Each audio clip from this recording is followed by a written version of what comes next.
Hola jóvenes, en este video desarrollaremos una práctica análoga a la práctica Leyes de la Termodinámica que se realiza en el Laboratorio de Física de la División de Ciencias Básicas de la Facultad de Ingeniería de la UNAM. Esta práctica tiene como objetivos verificar el cumplimiento de la Ley Cero de la termodinámica, determinar en forma experimental la capacidad térmica específica de un metal, mediante la aplicación de las leyes cero y primera de la termodinámica.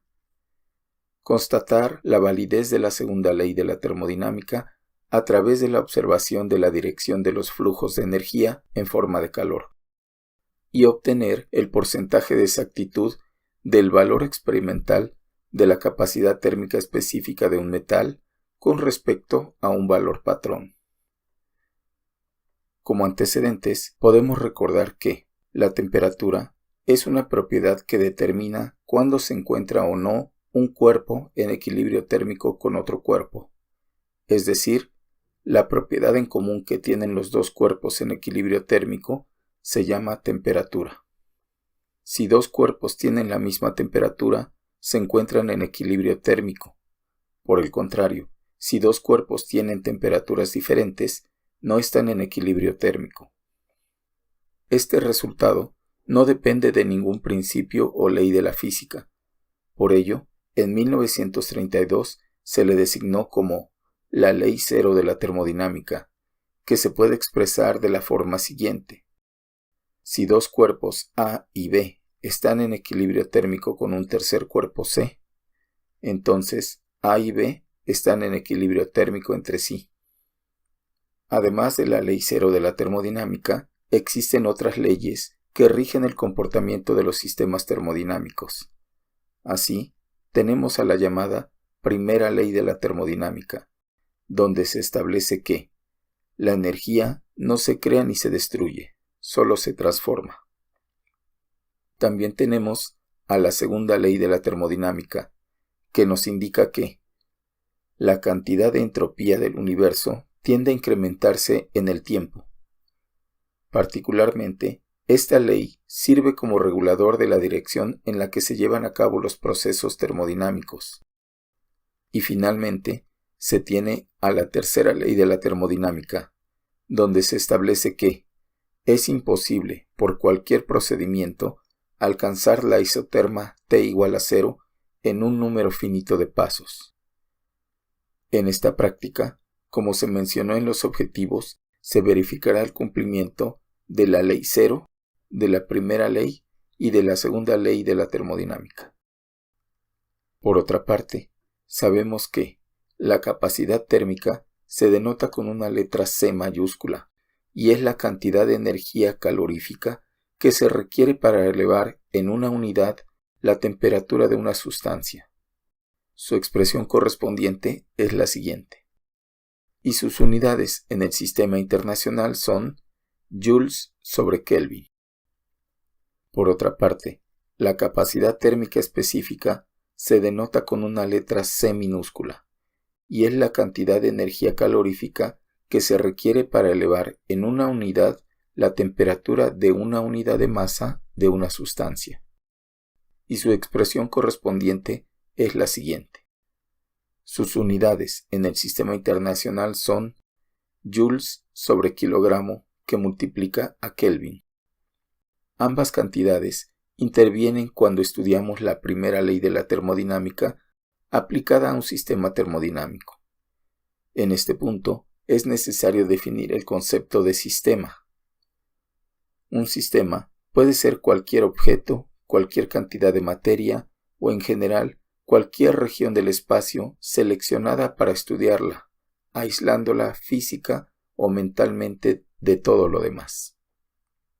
De esta forma, lo que rodea al sistema es entonces el entorno, o el medio donde se encuentra el sistema, y el sistema y su entorno pertenecen al universo, como se muestra a continuación, donde tenemos el sistema rodeado por el entorno y ambos contenidos en el universo. En este punto, cabe mencionar que lo que separa al sistema del medio es la llamada frontera. Un sistema termodinámico puede ser abierto, cerrado o aislado. En un sistema termodinámico abierto, se permite el intercambio de materia y de energía con el medio. En un sistema termodinámico cerrado, se permite el intercambio de energía con el medio, pero no de materia. En un sistema termodinámico aislado, no se permite el intercambio de materia ni de energía con el medio. En esta práctica, trabajaremos con un sistema hipotéticamente aislado. Para ello, vamos a utilizar un calorímetro constituido por un recipiente de unicel con tapa, el cual nos permite minimizar las tres formas de transmisión de calor: conducción, convección y radiación.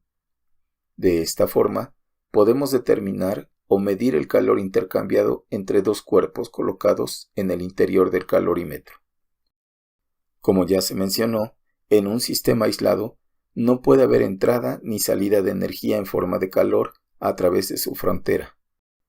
Por lo tanto, si consideramos que dentro del sistema existen dos cuerpos A y B, a diferentes temperaturas TA y TB, donde la temperatura del cuerpo A es menor que la temperatura del cuerpo B, podemos suponer que, al poner en contacto los dos cuerpos, la energía calorífica va a fluir del cuerpo de mayor temperatura al cuerpo de menor temperatura, hasta alcanzar el equilibrio térmico, donde las temperaturas finales serán iguales, ya que en uno de los cuerpos la temperatura aumenta y en el otro la temperatura disminuye.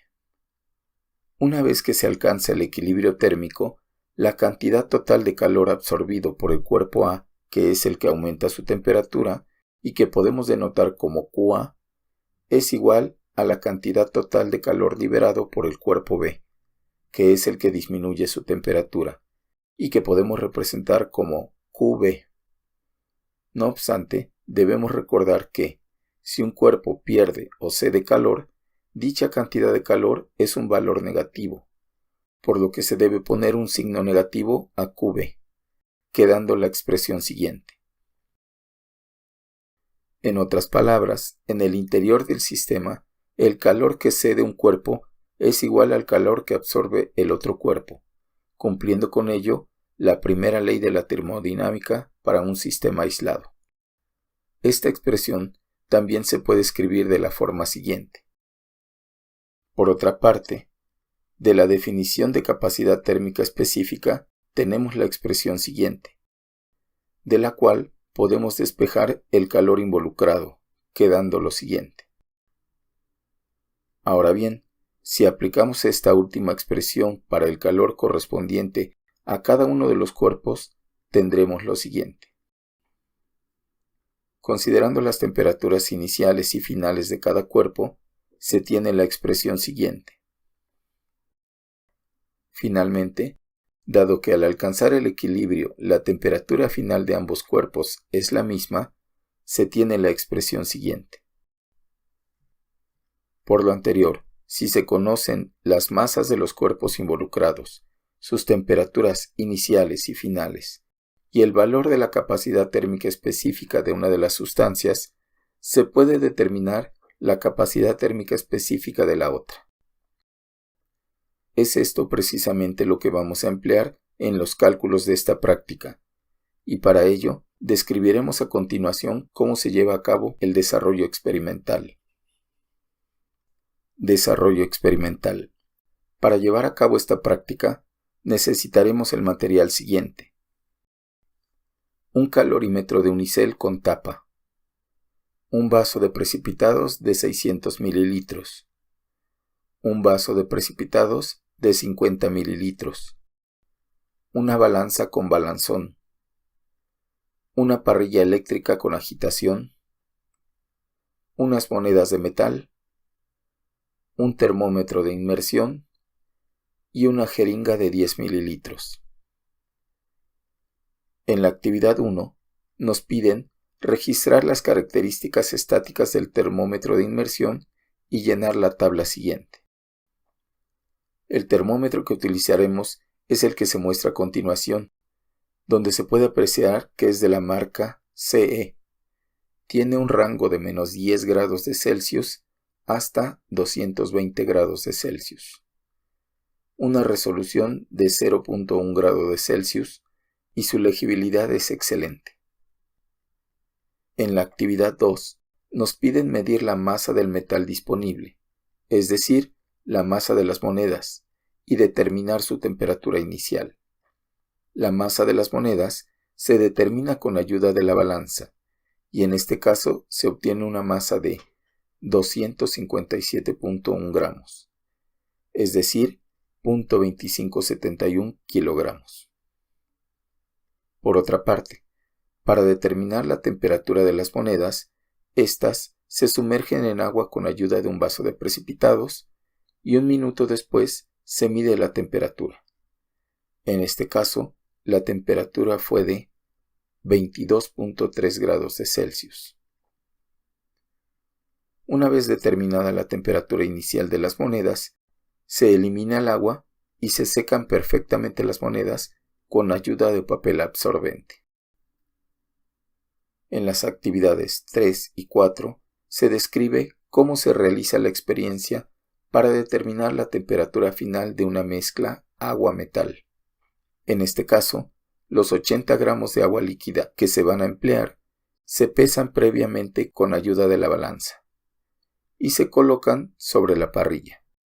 Se activa el calentamiento al máximo. Se coloca el termómetro para monitorear la temperatura y se agita para tener una temperatura homogénea en el líquido. Se continúa calentando y agitando hasta que el agua alcance una temperatura aproximada de 40 grados de Celsius. En ese momento, se vierte de inmediato el agua en el interior del calorímetro de unicel. Se tapa. Se le coloca el termómetro y se agita para homogeneizar. Se agita de forma periódica hasta que se alcance una temperatura constante. En este caso, se alcanzó una temperatura de 40.9 grados de Celsius. Posteriormente, se adicionan todas las monedas. Se tapa el sistema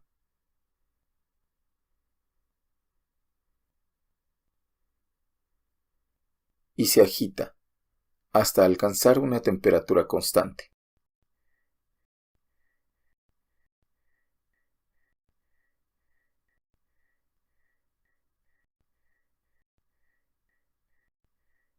En este caso, la temperatura alcanzada fue de 36.5 grados de Celsius. En la actividad 5, se pide explicar la ley 0 y la primera ley de la termodinámica para sistemas termodinámicos estacionarios y aislados. No obstante, dichas explicaciones no se darán en este video, ya que deben de ser desarrolladas por los estudiantes. En la actividad 6, se pide aplicar la primera ley de la termodinámica para determinar la capacidad térmica específica del metal empleado. Para ello, vamos a emplear la última expresión que se vio en la introducción y la vamos a aplicar para el sistema agua-metal de esta práctica, quedando la expresión siguiente. En esta expresión podemos sustituir los valores conocidos que son la masa de agua empleada, la masa de las monedas, es decir, la masa del metal empleado, la temperatura inicial del agua, la temperatura inicial del metal, la temperatura final del sistema, es decir, la temperatura de equilibrio, y la capacidad térmica específica del agua, que es un dato conocido. En este punto, si utilizamos solo unidades del sistema internacional, se tendrían las temperaturas siguientes.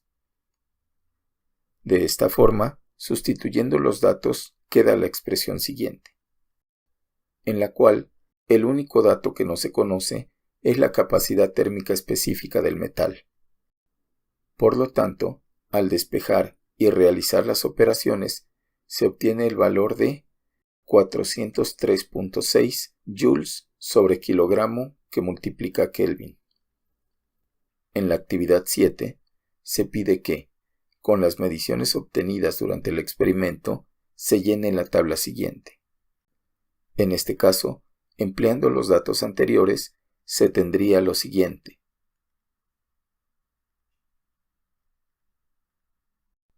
En la actividad 8, se pide obtener el porcentaje de exactitud del valor experimental de la capacidad térmica específica del metal, considerando que el valor patrón del metal utilizado es 450 joules sobre kilogramo que multiplica Kelvin. Para ello, se determina primero el porcentaje de error de exactitud empleando la expresión siguiente, donde, al sustituir, se tiene lo siguiente, de donde se obtiene un porcentaje de error de exactitud de 10.31%. Finalmente, el porcentaje de exactitud se obtiene empleando la expresión siguiente, donde se sustituye el porcentaje de error de exactitud y se obtiene un 89.69% de exactitud. Con esto, ya realizamos todas las actividades de la práctica y concluimos el video. Saludos.